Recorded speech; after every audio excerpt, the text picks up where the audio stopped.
Hello guys, welcome back to my YouTube channel. ഇന്നത്തെയും തമ്പനയിൽ കണ്ടപ്പോൾ മനസ്സിലായിട്ടുണ്ടാവും, ഇന്ന് ഞാൻ വന്നിരിക്കുന്നത് ഒരു ഉന്നക്കായ പോളയുടെ സിമ്പിൾ റെസിപ്പി ആയിട്ടാണ്. ഇപ്പോൾ നോമ്പുതുറയൊക്കെ ആയതുകൊണ്ട് പലരുടെയും വീട്ടിലുണ്ടാക്കുന്ന ഒരു ഈവനിങ് സ്നാക്കാണ് ഉന്നക്കായ പോള. അപ്പോൾ നമുക്കതെങ്ങനെ ഉണ്ടാക്കാൻ നോക്കാം. അതിനായിട്ട് ഞാനിവിടെ ഒരു പാനിലേക്ക് കുറച്ച് നെയ്യ് ഒഴിച്ച് ചൂടാക്കുന്നുണ്ട്. 2 സ്പൂൺ നെയ്യാണ് ഒഴിക്കുന്നത്.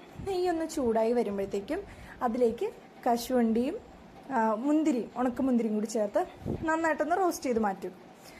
ഇത് നമ്മളിപ്പോൾ നമുക്ക് വേണമെങ്കിൽ ബദാം ഉണ്ടെങ്കിൽ ബദാം ചേർക്കാം കേട്ടോ. അപ്പോൾ എന്തായാലും എൻ്റെ കയ്യിൽ കുറച്ച് ഉണ്ടായിരുന്നുള്ളൂ, അതുകൊണ്ട് കുറച്ച് ചേർത്തു. ഇത് കൂടുതൽ ചേർക്കുകയാണെങ്കിൽ നമുക്ക് അത്രയും നല്ല ടേസ്റ്റാണ് കേട്ടോ.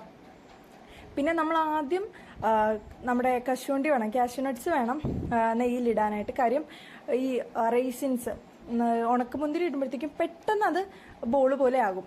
അപ്പോൾ ആദ്യം കാഷ്യൂ നട്ട്സ് ഇട്ടിട്ട് ഒരു ലൈറ്റ് ബ്രൗൺ ഷെയ്ഡ് ആയി കഴിയുമ്പോഴത്തേക്കും ഉണക്കമുന്തിരി ഇടാം. അത് രണ്ടും ഒന്ന് നന്നായിട്ട് നെയ്യിൽ വഴറ്റി വരുമ്പോഴത്തേക്കും അതിലേക്ക് നമ്മൾ ഒരു മുറി തേങ്ങ ചിരണ്ടി വെച്ചിട്ടുണ്ടായിരുന്നു, അത് ചേർത്തിട്ട് നന്നായിട്ട് ഇളക്കി കൊടുക്കാം. നന്നായിട്ട് തേങ്ങ ആ നെയ്യിൽ കിടന്ന് നന്നായിട്ടൊന്നും വഴറ്റി കിട്ടണം. അതായത് ഒരു ഗോൾഡൻ കളർ ആവുന്ന വരെ നമ്മൾ നന്നായിട്ട് ഇളക്കി കൊടുക്കാം. അത്യാവശ്യം ഇളക്കിയതിന് ശേഷം അതിലേക്ക് പഞ്ചസാരയും കൂടി ചേർത്തിട്ട് ഒന്നും കൂടി നന്നായിട്ട് ഇളക്കാം.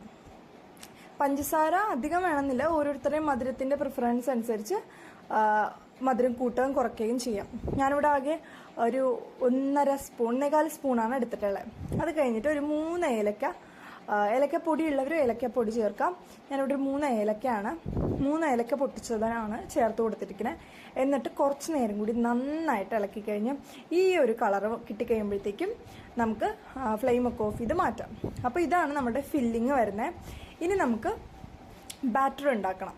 അപ്പോൾ അതിനായിട്ട് ഞാനിവിടെ 2 മീഡിയം സൈസ് ഏത്തപ്പഴം എടുത്തിട്ടുണ്ട്. അത് നമ്മുടെ മിക്സിയുടെ ജാറിലേക്ക് ഇട്ട് കൊടുക്കാം. ഇത് കുറച്ച് വലിയ ഏത്തപ്പഴമായിരുന്നു കേട്ടോ, നിങ്ങൾക്കൊരു മീഡിയം സൈസ് മതി. അപ്പോൾ ഈ 2 ഏത്തപ്പഴത്തിന് ഞാനിവിടെ 3 കോഴിമുട്ടയാണ് ചേർത്ത് കൊടുക്കുന്നത്. വേണമെങ്കിൽ നമുക്ക് കോഴിമുട്ട കുറച്ച് കൂടുതലുണ്ടെങ്കിലും കുഴപ്പമില്ല കേട്ടോ, പെട്ടെന്ന് സെറ്റാവാൻ നല്ലതാണ്. അത് കഴിഞ്ഞിട്ട് നമുക്കിതിലേക്ക് ആവശ്യമായിട്ടുള്ള പഞ്ചസാര ചേർത്ത് കൊടുക്കാം. നമ്മൾ നേരത്തെ ഫില്ലിങ്ങിലും പഞ്ചസാര ചേർത്തിട്ടുണ്ട്. അത്ര പഞ്ചസാര വേണ്ടാത്തവർക്ക് ഈ സമയത്ത് ഇത് നമ്മുടെ ബാറ്റർ ഉണ്ടാക്കുമ്പോൾ കുറച്ച് പഞ്ചസാര ചേർത്താൽ മതി. അത് കഴിഞ്ഞ് ആവശ്യത്തിന് പാല് കൂടി പോകരുത്, വളരെ കുറച്ച് മാത്രം പാല് ചേർത്ത് കൊടുക്കാം. ഇനി നമുക്ക് ചേർത്ത് കൊടുക്കേണ്ടത് 1 സ്പൂൺ വാനില എസൻസ്. ഇത് വാനില എസൻസ് ഉണ്ടെങ്കിൽ മാത്രം ചേർത്താൽ മതി കേട്ടോ. പിന്നെ ഏലക്ക നമ്മൾ ചേർക്കുന്നതുകൊണ്ട് വാനില എസൻസ് ചേർക്കേണ്ട ആവശ്യമില്ല, പക്ഷെ എൻ്റെ ഉണ്ടായിരുന്നതുകൊണ്ട് ഞാൻ 1 സ്പൂൺ ചേർത്തു. അപ്പോൾ നന്നായിട്ട് നമ്മളിവിടെ അടിച്ചെടുത്തിട്ടുണ്ട് നമ്മുടെ ബാറ്റർ. ഇനി നമുക്ക് നമ്മൾ ഏതിലാണോ വേവിച്ചെടുക്കുന്നത് ആ പാത്രത്തിലേക്ക് കുറച്ച് നെയ്യ് ഇട്ടിട്ട് നെയ്യൊന്ന് പുരട്ടി വയ്ക്കാം. ഇങ്ങനെ അലുമിനിയം പാത്രത്തിലാവുമ്പോഴത്തേക്കും നമുക്ക് പെട്ടെന്ന് വെന്ത് കിട്ടും. അപ്പോൾ ഇങ്ങനത്തെ പാത്രമുള്ളവർ അതിൽ തന്നെ വേവിക്കാൻ നോക്കാം. പിന്നെ ഞാൻ നേരത്തെ പറഞ്ഞ പോലെ പഴത്തിൻ്റെ അളവ് കൂടിയാൽ പെട്ടെന്ന് നമുക്ക് സെറ്റായി കിട്ടില്ല കേട്ടോ. അപ്പോൾ 2 ചെറിയ ഏത്തപ്പഴമൊക്കെ ആണെങ്കിൽ 3-2 കോഴിമുട്ട വേണം. അത് കഴിഞ്ഞിട്ട് നെയ്യ് പുരട്ടിയതിന് ശേഷം കുറച്ച് നമ്മൾ എന്തോരം ബാറ്ററാണ് ഉണ്ടാക്കിയേക്കണേ അതിൻ്റെ പകുതി ബാറ്റർ ആദ്യം ഒഴിച്ച് കഴിയുമ്പോൾ തന്നെ ഒന്ന് തട്ടുക. നമ്മുടെ എല്ലാ സ്ഥലത്തേക്ക് നമ്മൾ എടുത്തിരിക്കുന്ന പാത്രത്തിൻ്റെ എല്ലാ സൈഡിലേക്കും ആവാൻ വേണ്ടിയിട്ട് ഒന്ന് തട്ടുക. എന്നിട്ട് നമ്മളൊന്ന് വേവിക്കാം. ഇതിപ്പോൾ വേവിക്കാൻ വെച്ചിട്ട് കുറച്ച് വെന്ത് വരുമ്പോഴത്തേക്കും എൻ്റെ നന്നായിട്ട് വെന്ത് പോയി.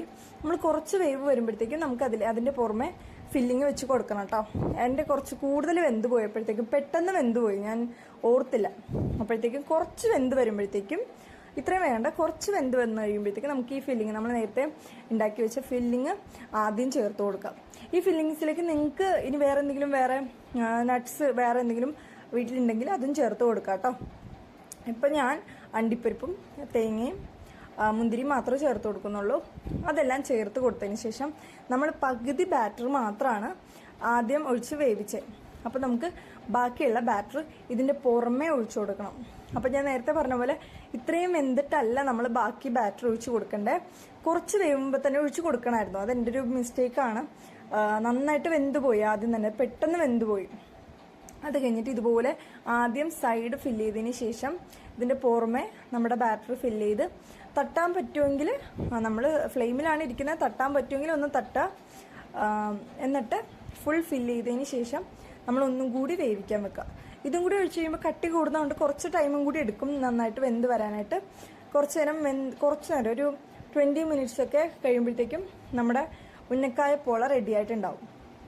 അപ്പോൾ ഇത്രയും സിമ്പിളാണ്. പിന്നെ നിങ്ങൾക്ക് വേണമെങ്കിൽ വെന്ത് കഴിയുമ്പോഴത്തേക്കും ഒരു ഫ്രൈ പാനിൽ കുറച്ച് നെയ്യ് പുരട്ടിയിട്ട് 2 സൈഡും ഒന്ന് പെട്ടെന്നൊന്നും ഞാൻ നെയ്യിലിട്ടിട്ട് ഒന്ന് മറിച്ചും തിരിച്ചും ചെയ്യാൻ പറ്റുമെങ്കിൽ അങ്ങനെ ചെയ്യാട്ടോ. ഞാൻ അങ്ങനെ ചെയ്ത് കൊണ്ടിട്ടാണ് ഒരു ബ്രൗൺ കളറൊക്കെ വന്നിരിക്കുന്നത് നെയ്യിൽ. അപ്പോൾ ഒന്നും കൂടി ടേസ്റ്റ് കൂടും. അപ്പോൾ ഇത്രയേ ഉള്ളൂ നമ്മുടെ ഉന്നക്കായ പോളയുടെ റെസിപ്പി. എല്ലാവരും വീട്ടിൽ ട്രൈ ചെയ്ത് നോക്കുക. ഈ വീഡിയോ ഇഷ്ടമായെങ്കിൽ ലൈക്ക് ചെയ്യുക, ഷെയർ ചെയ്യുക, സബ്സ്ക്രൈബ് ചെയ്യുക. Thanks for watching.